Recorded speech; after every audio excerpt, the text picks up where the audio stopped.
1 João capítulo 1, verso 9. 5 verdades libertadoras sobre o perdão e a vida eterna em Cristo Jesus. A luz que revela, o sangue que purifica.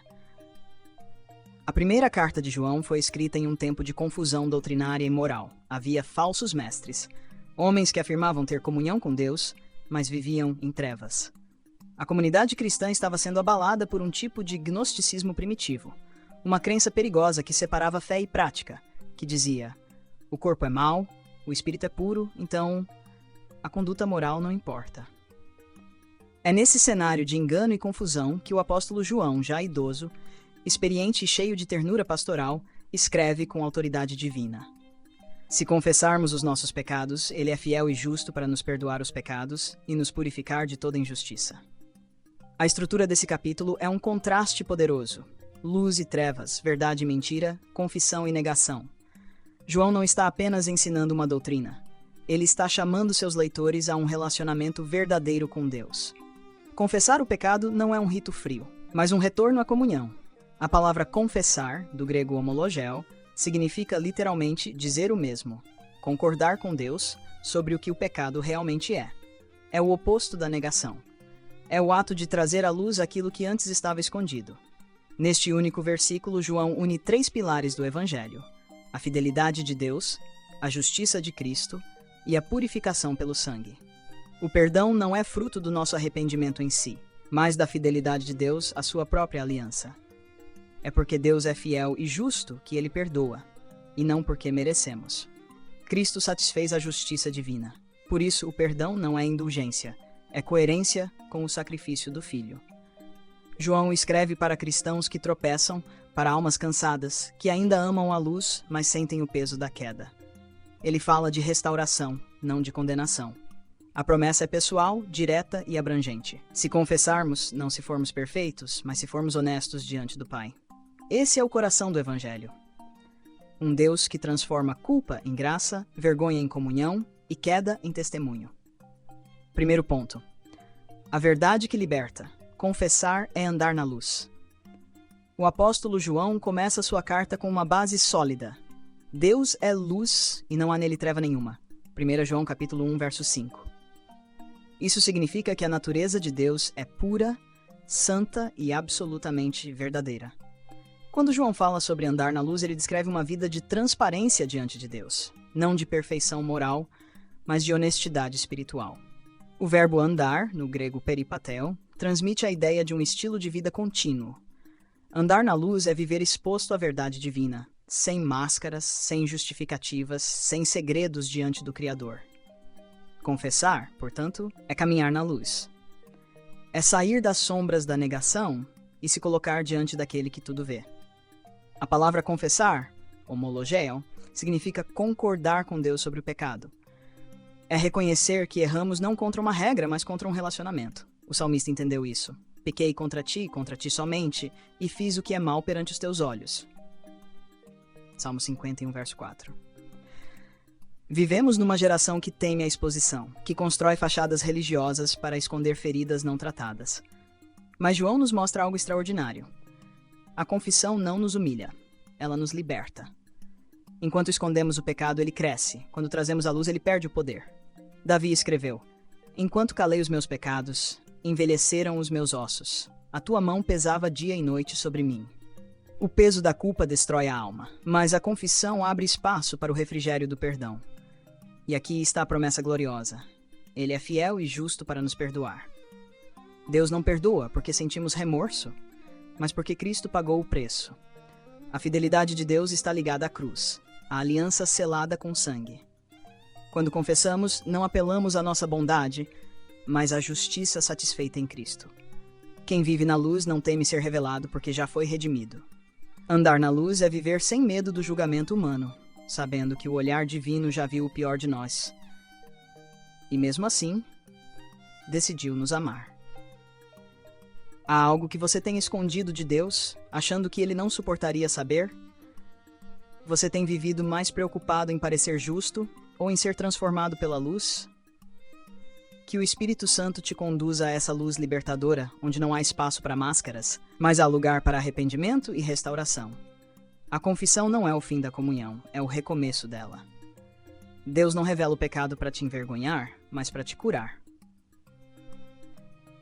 Se hoje você se sente distante, volte à luz. Abra seu coração diante do Pai e diga a verdade. Ele não busca perfeitos, mas sinceros. Que o mesmo Deus que restaurou Pedro após a negação, que perdoou Davi após o adultério, renove em você a coragem de confessar e viver à luz do Evangelho. Segundo ponto. A fidelidade que sustenta. Deus não desiste de quem confessa. João declara: Ele é fiel e justo para nos perdoar os pecados e nos purificar de toda injustiça. 1 João capítulo 1, verso 9. Essas duas palavras, fiel e justo, são o coração da promessa, mais didática e reverente. No original grego, pistos fala de alguém absolutamente confiável, imutável em caráter. Deus não é fiel apenas quando somos obedientes. Ele é fiel porque ele é Deus. Sua fidelidade não depende do nosso desempenho, mas da sua natureza. Já de Caius, justo, mostra que o perdão divino não fere a justiça. Pelo contrário, a confirma. Deus não ignora o pecado. Ele o tratou na cruz. Voz envolvente. Em Cristo, justiça e misericórdia se beijam. Salmo 85, verso 10. No Calvário, o juízo que deveria cair sobre nós recaiu sobre o Filho. Por isso, Deus pode ser fiel e justo ao mesmo tempo. O perdão não é um ato de fraqueza, mas de coerência com a obra perfeita de Cristo. Quando confessamos, Deus não apenas passa por cima do erro, Ele o purifica, limpando profundamente o coração. Não há mancha que o sangue de Jesus não possa remover. Muitos cristãos vivem presos à culpa, como se o perdão tivesse validade curta. Mas João lembra, a segurança está no caráter de Deus, não no nosso. Se Ele é fiel, o arrependido pode descansar. Ele não começa uma boa obra para abandoná-la no meio. Como Paulo escreveu, aquele que começou boa obra em vós há de completá-la até o dia de Cristo Jesus. Filipenses capítulo 1, verso 6. Você pode ter fracassado ontem, mas a fidelidade de Deus permanece hoje. Talvez o inimigo tenha te convencido de que não há mais volta, de que o erro foi grande demais. Mas o Evangelho é uma notícia que ecoa todos os dias. A cruz ainda é suficiente. Quantas vezes Pedro falhou? 3 vezes o negou e 3 vezes Jesus o restaurou. O Senhor não se cansa de perdoar os que se arrependem sinceramente. Ele não é como os homens, que colocam limites no perdão. Ele é o Deus que promete: ainda que os vossos pecados sejam como a escarlata, eles se tornarão brancos como a neve. Isaías capítulo 1. Você realmente crê que Deus continua fiel, mesmo quando você não é? O que te impede de descansar plenamente nessa fidelidade que não falha? Que o Espírito Santo acalme o seu coração com esta verdade. Deus não desiste de quem confessa. Ele não se impressiona com o tamanho da sua queda, mas se alegra com seu retorno. A fidelidade do Pai é o porto seguro da alma cansada. Quando o pecado tentar te lembrar quem você foi, lembre ao pecado quem Deus é. Que essa certeza te leve à adoração, não à culpa, à confiança, não ao medo. A fidelidade de Deus é o chão firme onde o pecador arrependido pode colocar os pés e recomeçar. Terceiro ponto. A justiça que redime. Perdão não é desculpa, é transformação. João escreve que Deus é fiel e justo para nos perdoar os pecados e nos purificar de toda injustiça. 1 João capítulo 1, verso 9. Essa frase une 2 atos inseparáveis: perdoar e purificar. No grego, o verbo afimi, perdoar, significa remover, libertar, soltar o que estava preso. Não é apenas uma declaração legal de inocência, é uma libertação real da culpa e do domínio do pecado. E o verbo catarizou purificar carrega a ideia de uma limpeza contínua, um processo que não acontece apenas uma vez, mas segue por toda a vida cristã. Assim, João nos mostra que o perdão não é o ponto final, é o ponto de partida. Quem é perdoado começa uma nova jornada. Mas veja, muitos desejam o perdão, mas não a purificação. Querem ser libertos da culpa, mas não transformados pelo arrependimento. O Evangelho não é um convite para pecar e confessar repetidamente, como quem se lava por fora sem mudar por dentro. O Evangelho é um chamado à transformação, a sermos mudados de glória em glória, como escreveu Paulo na segunda carta aos Coríntios, capítulo 3, verso 18. O mesmo Deus que perdoa, também renova. O perdão não apenas cancela a dívida, ele cria uma nova vida. Pense em Maria Madalena. Jesus não disse apenas: estão perdoados os teus pecados. Ele completou: vai e não peques mais. O perdão verdadeiro vem acompanhado de um chamado à santidade. A graça não nos acomoda.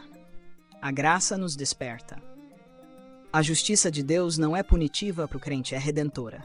Ele não apenas declara que somos justos, ele nos faz justos. É um processo diário moldado pelo Espírito Santo. Cada vez que confessamos, Deus não só apaga a culpa, ele transforma o caráter.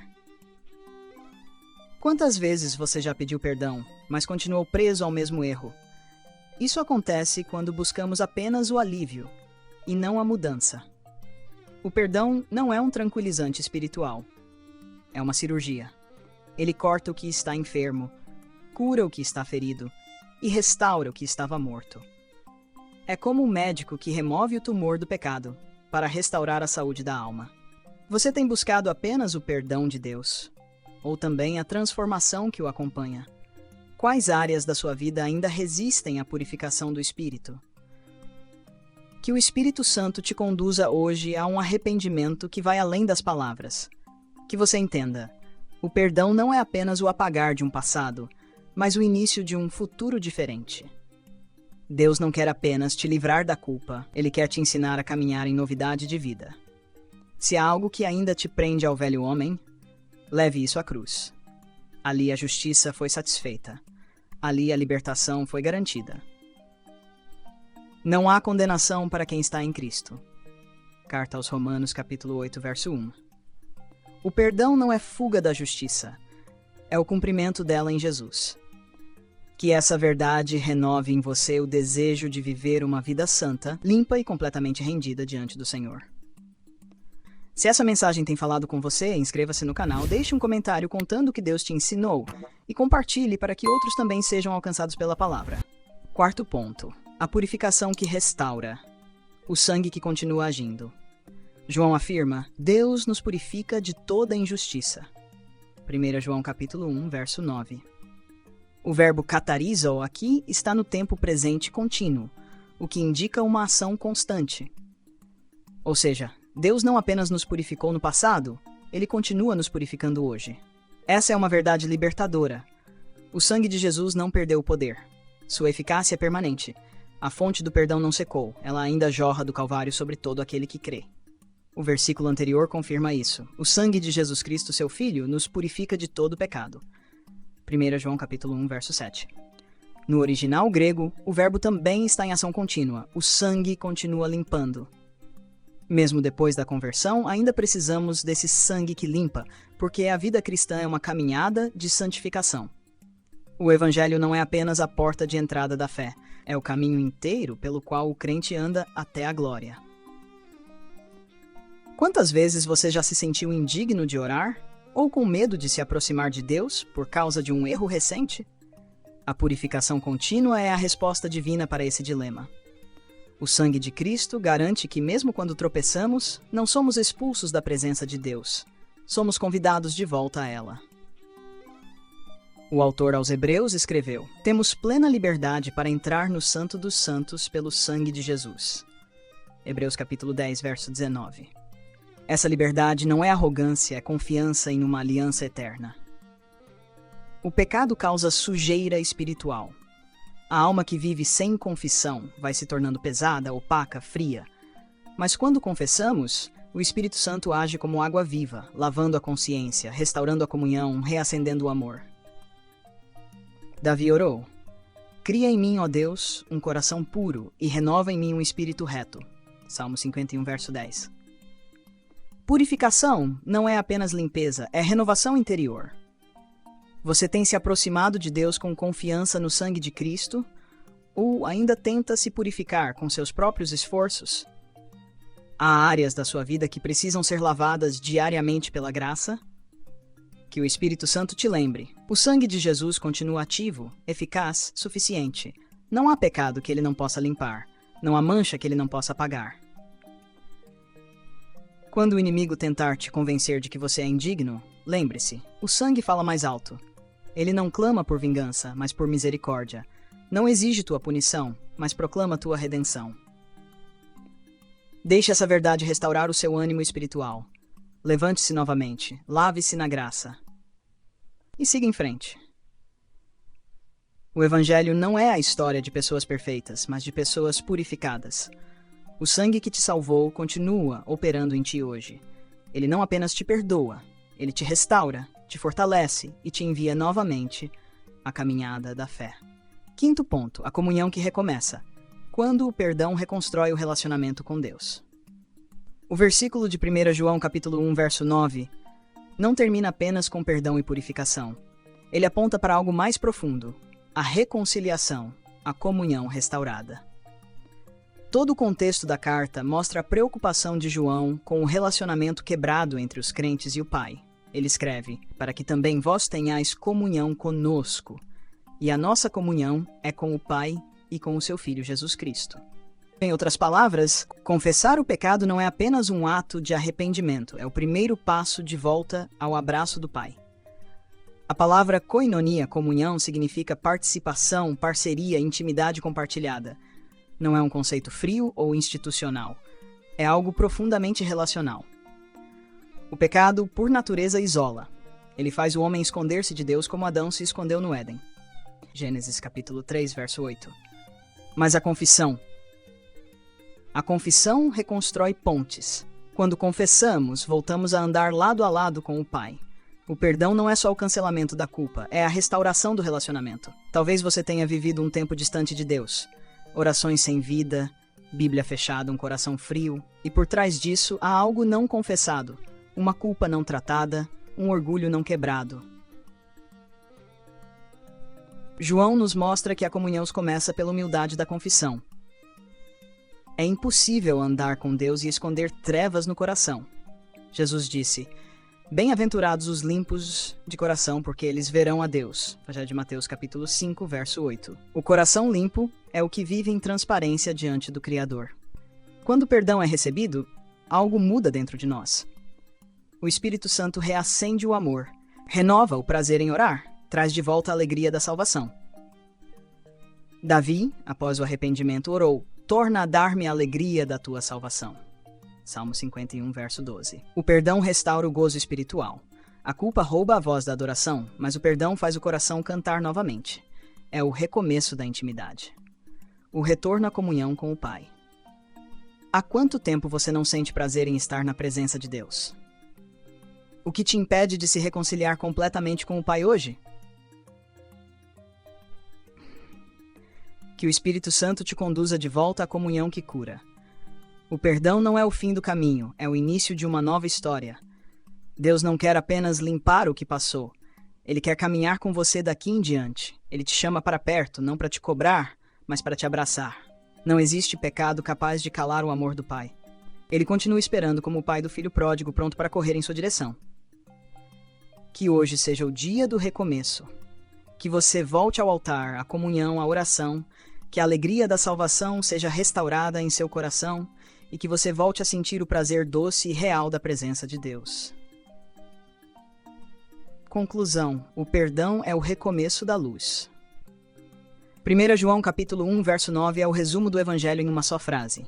Um Deus fiel, um Filho justo, um povo purificado. Nele, encontramos 5 verdades que mudam tudo. Confessar é andar na luz, confiar é descansar na fidelidade, ser perdoado é ser transformado, ser purificado é ser restaurado e viver perdoado é voltar à comunhão com o Pai. O pecado rompe, mas a graça reconstrói. A culpa cala, mas o perdão faz cantar. A vergonha afasta, mas o amor convida a voltar. Essa é a beleza do Evangelho. Um Deus que continua de braços abertos, oferecendo nova vida a todo aquele que confessa. Você tem vivido essa comunhão? Ou tem carregado um peso que já foi colocado sobre Cristo? Hoje é o dia de deixar a luz entrar, de confessar, de se render e de recomeçar. Senhor nosso Deus e Pai, neste momento eu te peço por cada pessoa que está orando comigo agora. Tua palavra diz que se confessarmos os nossos pecados, Tu és fiel e justo para nos perdoar e nos purificar de toda injustiça. E é com essa fé, Senhor, que agora nós nos rendemos a Ti. Repita comigo esta oração. Senhor, reconheço que preciso do Teu perdão. Lava-me com o sangue de Jesus. Limpa o meu coração. Apaga a culpa e renova em mim a alegria da salvação. Entra, Senhor Jesus, em cada área da minha vida, nas dores, nos erros, nas feridas e reina sobre tudo. Hoje eu te convido, entra na minha história e faz tudo novo. Senhor Jesus, eu te recebo como meu Senhor e Salvador. Perdoa os meus pecados e escreve o meu nome no livro da vida. Pai, obrigado porque em Ti há perdão, há recomeço e há esperança. Em nome de Jesus, amém. Se essa palavra tocou o seu coração, compartilhe este vídeo, deixe o seu comentário e inscreva-se no canal. Você não imagina quem pode ser alcançado por essa mensagem de perdão e vida nova. Que o Senhor te abençoe, te lave com o sangue de Cristo e te faça caminhar todos os dias na luz que liberta e no amor que restaura. Amém.